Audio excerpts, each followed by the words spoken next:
Ce que je comprends, c'est que dans les temps qu'on est en train de vivre, il y a plusieurs personnes qui sont en train de réfléchir, de chercher un petit peu là, des complots ou des scénarios de gouvernement mondial ou de se poser la question, c'est qui l'Antichrist ou des questions comme ça. Alors, je pense que c'est important de faire quelques précisions basées sur les Écritures, plutôt que sur ce qui circule sur Internet. Est-ce que c'est permis pour des chrétiens de remettre en question ou de se poser des questions sur les messages qui sont véhiculés par les gouvernements? Bien, certainement.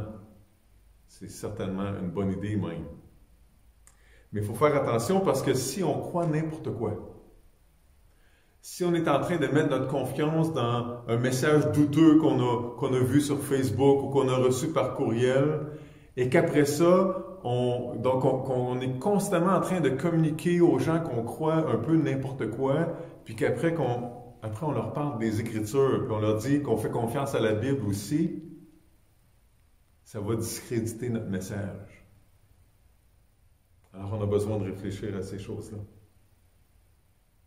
Est-ce que les chrétiens ont le droit d'avoir des doutes ou de remettre en question certaines décisions de leur gouvernement? Bien certainement. J'espère qu'on est en mesure de réfléchir et d'avoir des opinions différentes. Est-ce que c'est correct de critiquer ou de s'opposer à certaines décisions du gouvernement?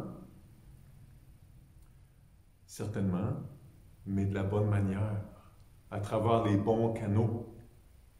Les Écritures nous donnent des lignes directrices là-dessus.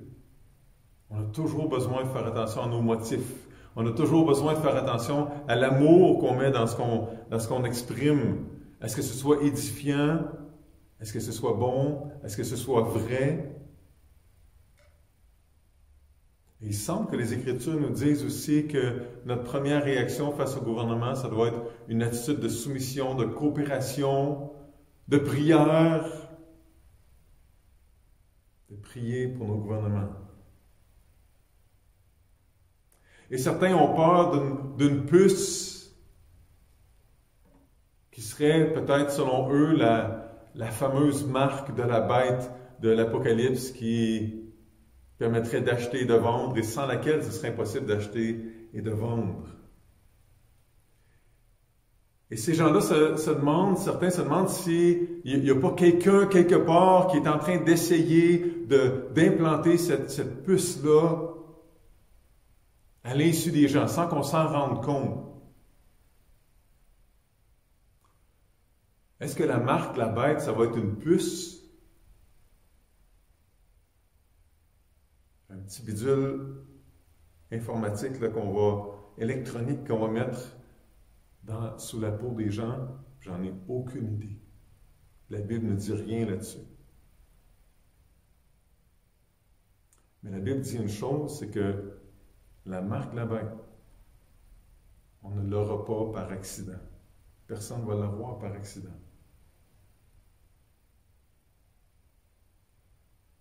Est-ce que ça va être possible de recevoir la marque de la bête sans s'en rendre compte?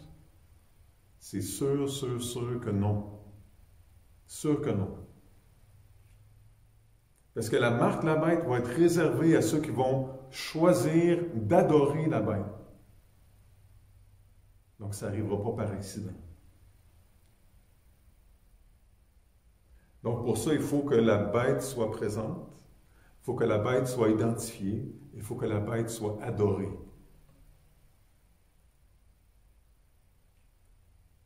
Dans Apocalypse 13, au verset 15, vous pourrez aller voir plus tard, c'est écrit « Il lui fut donné à la deuxième bête », il y avait une première bête qui a été mentionnée, « Il lui fut donné d'animer l'image de la bête », donc de la première bête, afin que l'image de la bête parle et qu'elle fasse que tous ceux qui n'adoreraient pas l'image de la bête soient tués.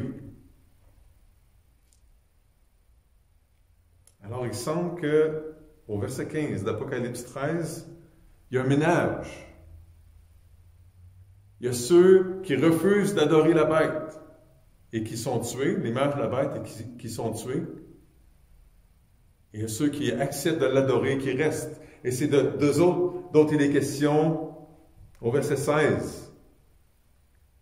Et elle, la bête, fit que tous, petits et grands, riches et pauvres, libres et esclaves, reçoivent une marque sur leur main droite ou sur leur front, et que personne ne puisse acheter ni vendre sans avoir la marque, le nom de la bête ou le nombre de son nom. Donc, Régent et moi, on ne voit pas les choses exactement de la même manière par rapport à l'enlèvement de l'Église, par rapport au moment, mais on est d'accord tous les deux qu'à ce moment-là de l'histoire, dans Apocalypse 13, l'Église va avoir été enlevée.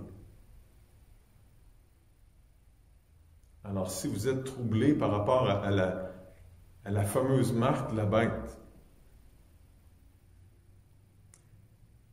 si même vous êtes en train de perdre du temps à essayer de comprendre ces choses-là, puis de voir comment ça va se passer, puis c'est quoi cette puce-là, puis qui est derrière ça, puis...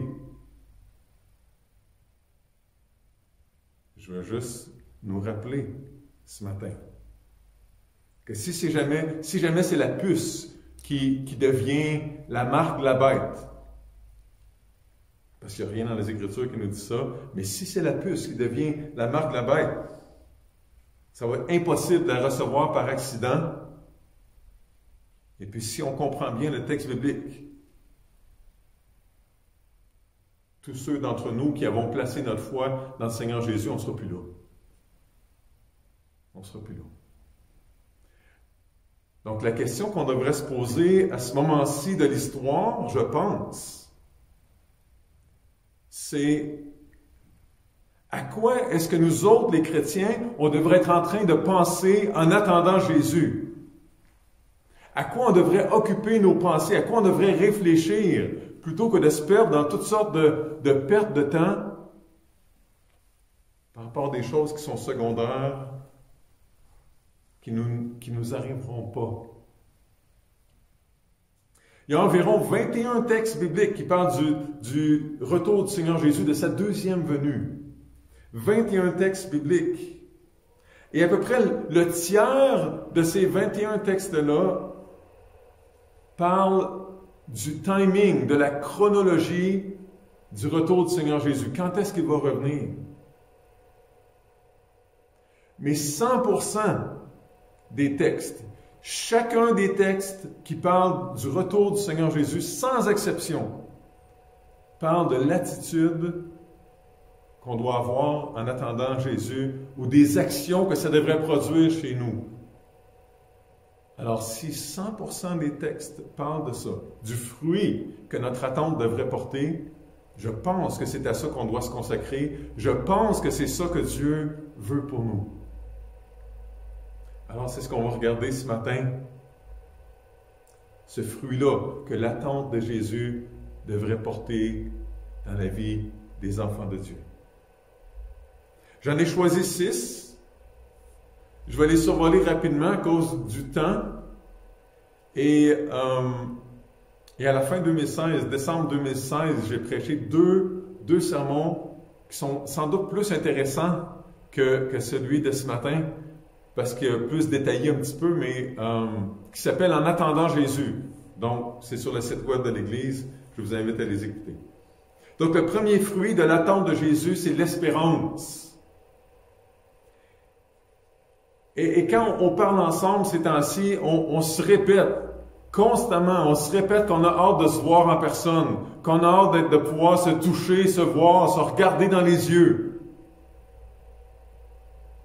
Ça va vraiment être bon, n'est-ce pas? Quand Jésus va revenir, c'est ça qui va arriver. Parce que c'est très bon maintenant, ce qu'on goûte avec Jésus, le temps qu'on peut passer dans les Écritures, le temps de prière qu'on passe avec lui, notre relation avec le Père, avec l'Esprit. Mais sérieusement, là, quand on va voir Jésus face à face, puis qu'on va pouvoir avoir une relation avec lui face à face, ça va être extraordinaire. Ça va dépasser tout ce qu'on peut imaginer, tout ce qu'on vit de plus beau maintenant. Donc, on a hâte. On désire ça. Cette espérance-là de rencontrer Jésus, ça devrait nous donner du courage juste d'y penser. C'est ça qu'on attend. Ça nous excite déjà maintenant. Et ça change déjà notre façon de vivre, notre façon de voir la réalité. Et c'est nécessaire de dire que l'espérance dont il est question dans les Écritures, c'est une assurance. C'est pas comme quand je dis, je m'en vais à la pêche puis j'espère attraper du poisson. Ça n'arrive pas toujours. C'est une assurance. On sait que ça va arriver. Qu'on va rencontrer Jésus. Donc la parole de Dieu nous parle de l'espérance de vivre au-delà de la mort, de l'espérance de rencontrer Jésus. Donc si vous tournez avec moi dans 1 Thessaloniciens, au chapitre 4. 1 Thessaloniciens 4, et on va lire les versets 13 à 18. Nous ne voulons pas, frères, que vous soyez dans l'ignorance au sujet de ceux qui sont décédés, afin que vous ne vous affligiez pas comme les autres qui n'ont point d'espérance. Car si nous croyons que Jésus est mort et qu'il est ressuscité, croyons aussi que Dieu ramènera par Jésus et avec lui ceux qui sont décédés. Voici en effet ce que nous vous déclarons d'après la parole du Seigneur. Nous les vivants, restés pour l'avènement du Seigneur, nous ne devancerons pas ceux qui sont décédés.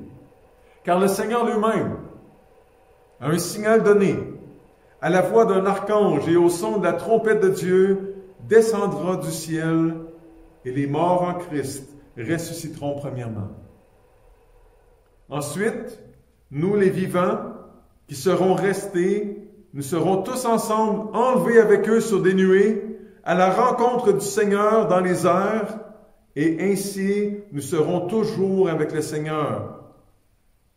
Consolez-vous donc les uns les autres par ces paroles. Et le passage suivant, le verset suivant, nous parle du moment où ça va arriver. Du moment où Jésus va venir prendre son Église avec lui. Regardez ça, 1 Thessaloniciens 5 au verset 1. Pour ce qui est des temps et des moments, vous n'avez pas besoin, frères, qu'on vous en écrive. Car vous savez bien vous-même que le jour du Seigneur viendra comme un voleur dans la nuit. C'est vraiment plate, Paul, que tu n'aies pas écrit, c'est quand? On ne peut pas savoir. On peut attendre, on peut être prêt. On peut espérer cette rencontre-là avec le Seigneur Jésus qui va venir nous prendre. Soit en venant nous chercher lui-même, soit par la mort de notre corps. Mais on a cette espérance-là, cette assurance-là qu'on va rencontrer Jésus. Qu'on va vivre avec lui. L'espérance de rencontrer Jésus. Ça va être extraordinaire, peu importe la manière dont ça va se dérouler. Ça va être très bon. Cette semaine, je parlais à un nouveau chrétien qui me racontait comment, avant sa conversion, avant de placer sa confiance en Jésus, il résistait à l'appel de Dieu d'entrer en relation avec lui par la foi en Jésus. Il s'accrochait à sa vie, à ses péchés, puis il s'endormait le soir en sachant que s'il mourait durant la nuit, il ne serait pas avec Jésus. Et ça lui apportait de la tristesse. Ça lui apportait un découragement parce qu'il n'avait pas l'espérance que donne la relation avec Jésus, l'espérance d'un futur avec Jésus. La parole de Dieu nous parle de l'espérance de rencontrer Jésus, l'espérance d'être récompensé pour ce qu'on va faire en équipe avec Jésus, l'espérance de trouver du repos et ainsi de suite. Il y a plein de choses qu'on espère et dont on n'a pas le temps de parler ce matin. Mais je répète que cette espérance-là, c'est une assurance. Donc, en attendant Jésus, on peut avoir de l'espérance. On peut espérer cette rencontre-là. Deuxièmement, deuxième fruit de notre attente du Seigneur Jésus, c'est la joie, le bonheur maintenant. Notre espérance de ce qui s'en vient nous donne de la joie maintenant. Alors, tournez avec moi dans 1 Thessaloniciens 2. On recule un petit peu. 1 Thessaloniciens 2, les versets 17 à 20. Pour nous, frères, après avoir été quelque temps séparés de vous, de corps mais non de cœur, nous avons eu d'autant plus ardemment le vif désir de vous voir. Voyez-vous, Paul aussi voulait mettre fin à la distanciation avec ses amis de Thessalonique. Nous avons eu d'autant plus ardemment le vif désir de vous voir. Aussi voulions-nous aller vers vous, du moins moi, Paul, une et même 2 fois, mais Satan nous en a empêchés. Quelle est en effet notre espérance, ou notre joie, ou notre couronne de gloire? N'est-ce pas vous aussi, devant notre Seigneur Jésus, lors de son avènement? Oui, vous êtes notre gloire et notre joie. À la fin du verset 19, Paul dit qu'il va avoir de la joie quand Jésus va revenir. Il va avoir de la joie à cause de ses amis, de ses chrétiens de Thessalonique, de sa relation avec eux, de ce que Dieu fait dans leur vie. Paul dit, quand Jésus va revenir, je vais avoir de la joie de ça. Mais au verset 20, il dit, j'en ai déjà. J'en ai déjà maintenant. Vous êtes déjà ma joie. Quand je pense à la joie à venir, j'ai déjà de la joie maintenant. Intéressant. On peut se réjouir de tout ce que Dieu est en train de faire maintenant. Il y a 2 semaines, je vous partageais ma courte liste de choses que je voyais Dieu faire autour de nous. Mais imaginez quand Jésus va revenir, puis qu'on va découvrir tout ce que Jésus est en train de faire, tout ce que Jésus a fait, tous les détails de ça, comment c'est extraordinaire, ça va nous dépasser. Ça va être une joie extraordinaire. Et déjà, on peut se réjouir de ce moment-là. On peut se réjouir maintenant, aujourd'hui, de cette joie-là. En parlant de l'espérance du ciel et des épreuves qu'on est en train de vivre dans notre vie chrétienne, Pierre a écrit, « C'est là ce qui fait votre joie. Quoique maintenant, puisqu'il le faut, vous soyez attristés pour un peu de temps par diverses épreuves, afin que l'épreuve de votre foi, plus précieuse que l'or périssable, qui cependant est éprouvé par le feu, que l'épreuve de votre foi ait pour résultat la louange, la gloire et l'honneur lorsque Jésus-Christ apparaîtra dans 1 Pierre 1 au verset 3 jusqu'au verset 7. Quand Jésus va venir, ça va être la joie pour ceux qui sont nés de nouveau, qui ont placé leur confiance en lui déjà. Et pour le Seigneur Jésus, qu'est-ce que ça va être? Ça va être la louange, ça va être la gloire, ça va être l'honneur quand il va venir. Pierre écrit aussi plus loin, dans sa même lettre, au 4e chapitre, au verset 13, « Réjouissez-vous au contraire de la part que vous avez aux souffrances de Christ, afin que vous soyez aussi dans la joie et dans l'allégresse lorsque sa gloire apparaîtra. » Réjouissez-vous maintenant à cause de la joie qui s'en vient. Même si c'est difficile, c'est le message de Pierre et c'est encore très actuel aujourd'hui. Les gens qui nous entourent perçoivent notre niveau de joie, notre degré de joie, même si on ne leur dit pas. Qu'est-ce que les gens sentent quand ils sont autour de nous? Combien de joie ils ressentent de la part de nous?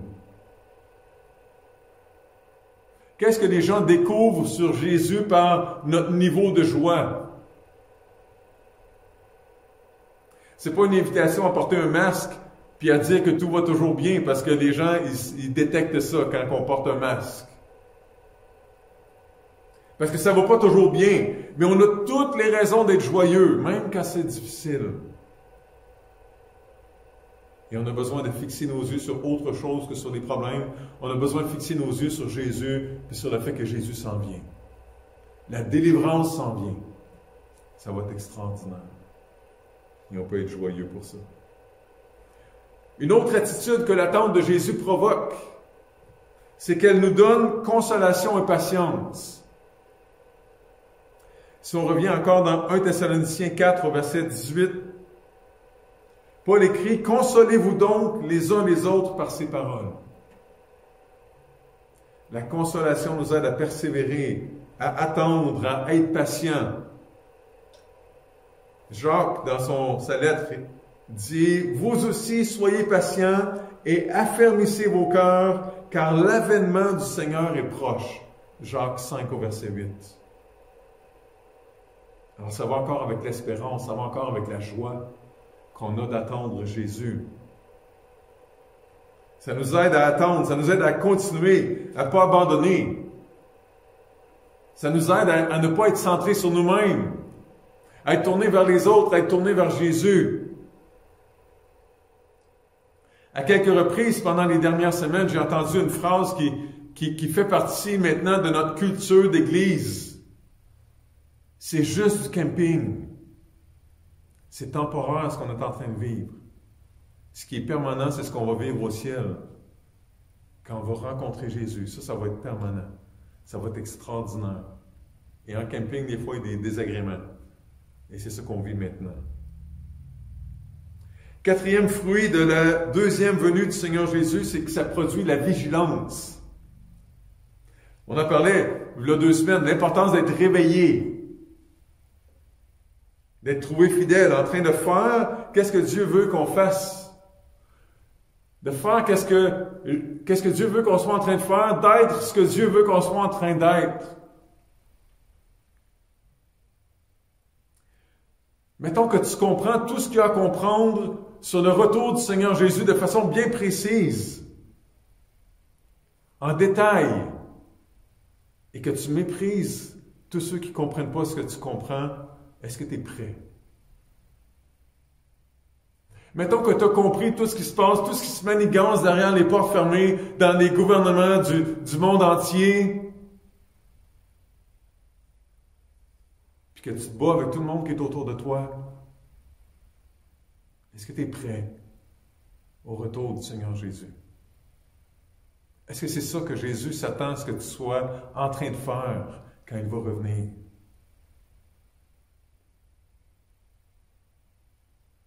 On a déjà parlé de cette vigilance-là il y a 2 semaines, donc passons tout de suite au prochain fruit. L'attente, cinquièmement, l'attente de Jésus produit l'obéissance. L'obéissance. Si on s'attend à ce que notre maître revienne, on va être trouvé en train de lui obéir. En fait, la grande mission que Jésus a donnée à son Église, allez, faites de toutes les nations des disciples, baptisez-les au nom du Père, du Fils et du Saint-Esprit, et enseignez-leur, pas enseignez-leur tout ce que je vous ai prescrit, enseignez-leur à obéir à tout ce que je vous ai prescrit. Donc, on doit être en train d'apprendre à obéir. C'est ça, un disciple de Jésus. Donc, l'attente de notre Maître devrait produire l'obéissance. Donc, tournez avec moi quelques pages plus loin dans 2 Timothée. 2 Timothée 4. Un passage qui est familier pour plusieurs. 2 Timothée 4, les versets 1 à 5. Donc, Paul écrit à son protégé, à Timothée, et il lui dit « Je t'en conjure devant Dieu », des mots très forts.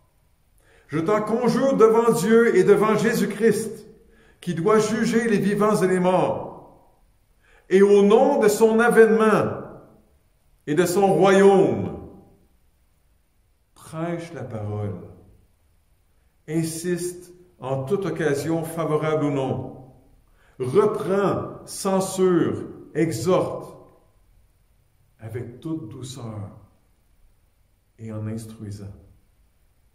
Car il viendra un temps où les hommes ne supporteront pas la saine doctrine, mais ayant la démangeaison d'entendre des choses agréables, ils se donneront une foule de docteurs selon leurs propres désirs, détourneront l'oreille de la vérité et se tourneront vers les fables.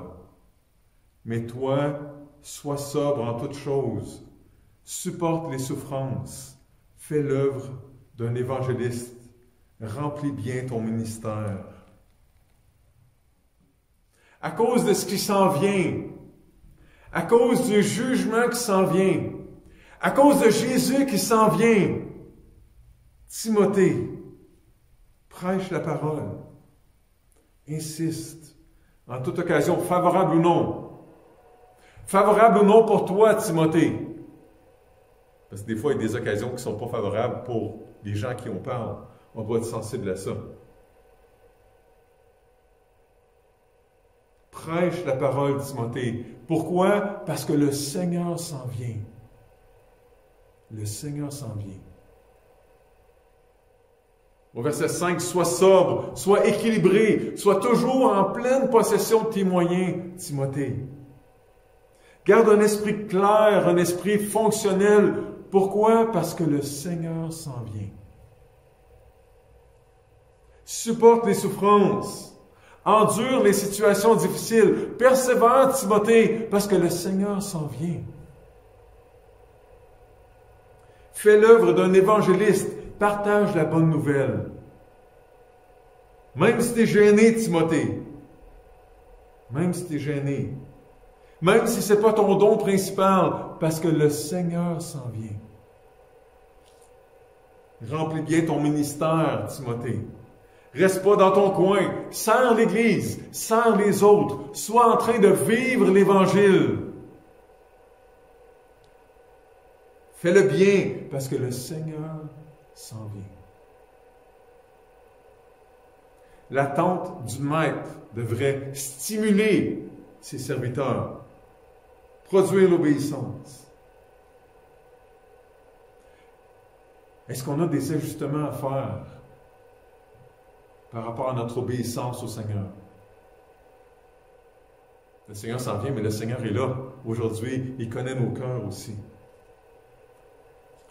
Tu es probablement déjà en train de vivre plusieurs éléments que les Écritures te demandent de vivre, te demandent d'être, et puis bravo, continue, lâche pas. Mais qu'est-ce que le Saint-Esprit te montre ces jours-ci? Qu'est-ce qu'il veut travailler avec toi pour que tu ressembles un petit peu plus à Jésus? Que tu sois un petit peu plus prêt à ta rencontre avec lui. Et un dernier fruit de l'attente du Seigneur Jésus, c'est la sainteté. Paul a écrit quelque chose de vraiment spécial aux chrétiens de Corinthe qui vivaient une vie tout croche, qui vivaient pour leur orgueil, pour leur propre désir. Il leur a écrit ceci en parlant de Dieu. Il vous affermira aussi jusqu'à la fin pour que vous soyez irréprochables au jour de notre Seigneur Jésus-Christ. 1 Corinthiens 1 au verset 8. Il vous affermira aussi jusqu'à la fin pour que vous soyez irréprochables au jour de notre Seigneur Jésus-Christ. Et j'aime beaucoup ce texte-là qui fait ressortir que la sainteté, le travail d'amélioration dans nos vies, c'est un travail d'équipe entre Dieu et nous, et même, je dirais, entre Dieu, nous et nos frères et sœurs. On a notre part à jouer, Dieu a sa part à jouer. Il vous affermira. Pierre va parler aussi de la sainteté dans l'attente de Christ.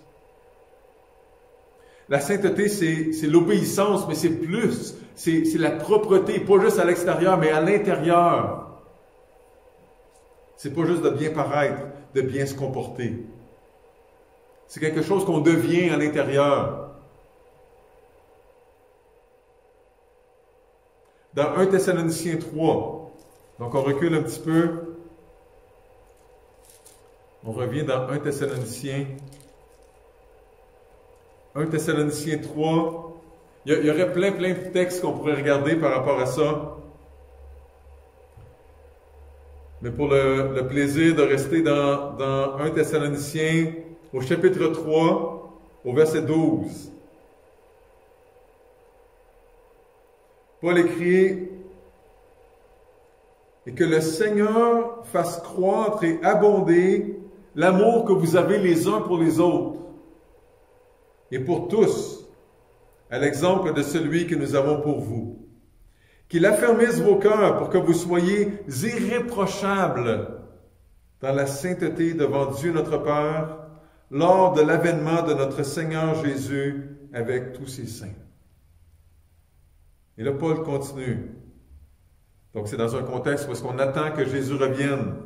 Au reste, frères, puisque vous avez appris de nous comment vous devez vous conduire et plaire à Dieu, et c'est là ce que vous faites, nous vous prions et nous vous conjurons, encore ce gros mot-là, nous vous conjurons au nom du Seigneur Jésus de marcher à cet égard de progrès en progrès.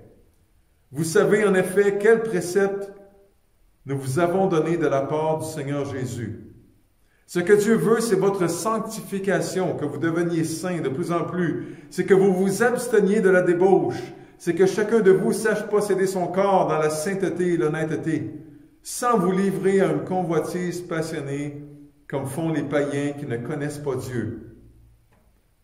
C'est que personne n'use envers son frère de fraude et de cupidité dans les affaires, parce que le Seigneur tire vengeance de toutes ces choses, comme nous vous l'avons déjà dit et attesté. Car Dieu ne nous a pas appelés à l'impureté, mais à la sanctification. Celui donc qui rejette ses préceptes ne rejette pas un homme, mais Dieu, qui vous a aussi donné son Saint-Esprit. Il y a plein de textes qu'on pourrait regarder à ce sujet-là, mais comment ça va dans notre sainteté, à l'intérieur? Est-ce qu'on a arrêté de viser la sainteté? Est-ce qu'on a commencé à trouver ça plate d'être saint? Ou trop dur peut-être, ou impossible? Mais c'est impossible si on le fait tout seul, par nos propres forces. La sainteté dans ta vie personnelle, dans tes pensées, dans ta relation avec ta femme, avec ton mari, avec tes enfants, avec tes voisins, à l'école, au travail, tout seul dans ton isolement, à cause des règles, présentement, devant ton écran.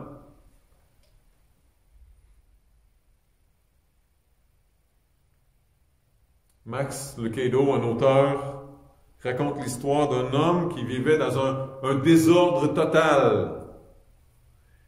Et cet homme-là comprenait tout simplement pas pourquoi, ça servait à quoi d'être ordonné, propre, rangé.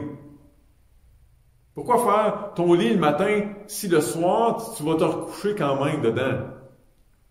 Pourquoi fermer le bouchon de ton tube de pâte à dents si dans quelques heures tu vas l'ouvrir pour te rebrosser les dents encore? Il reconnaissait qu'il était désordonné et malpropre. Et un jour, par un miracle et une grâce extraordinaire de Dieu, ce gars-là s'est marié.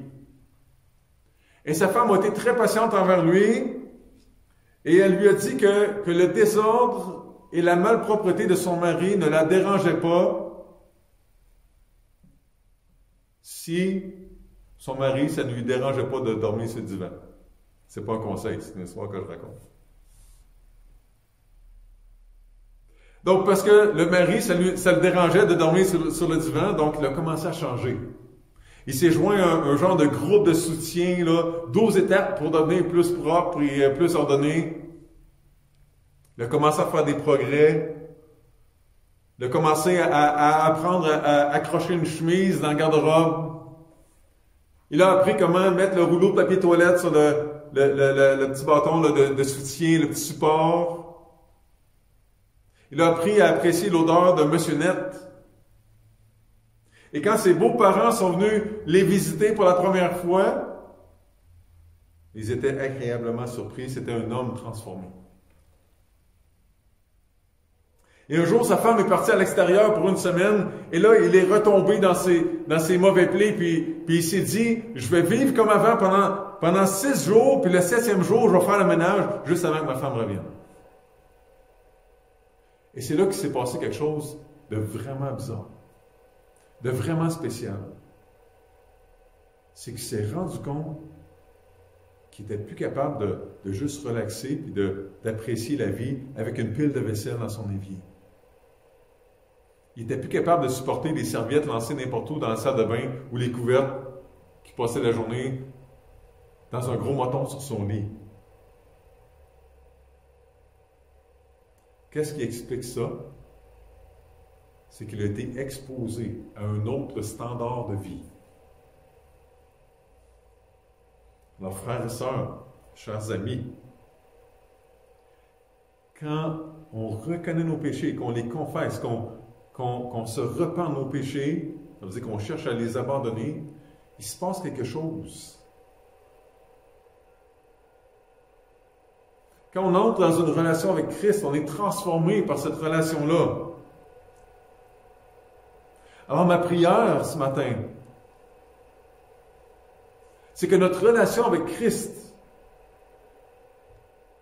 soit en train d'être un moteur de transformation pour nous préparer à son retour. Et qu'on soit, qu'il puisse nous trouver dans un état de propreté, puis de joie, puis de tranquillité, puis d'obéissance, de sainteté, qu'on soit en train de lui plaire, d'être réveillé, d'attendre patiemment, de se consoler les uns les autres, de prendre soin les uns des autres. N'attendons pas à la fin de notre vie ou au jour du retour du Seigneur Jésus pour tout nettoyer rapidement, parce que la réalité, c'est qu'on ne sait pas quand ni un ni l'autre de ces moments-là va arriver. Alors, préparons-nous maintenant, et vivons la joie, vivons la paix, et choisissons de faire de cette rencontre-là l'objet de nos pensées, de nos réflexions, plutôt que de se perdre à chercher toutes sortes de choses, à réfléchir à toutes sortes de choses qui nous distraient de notre relation avec Jésus puis avec les autres. Prions ensemble.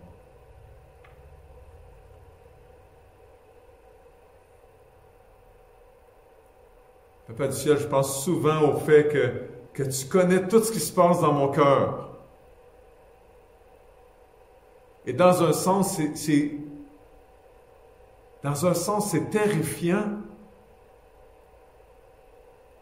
mais c'est bon.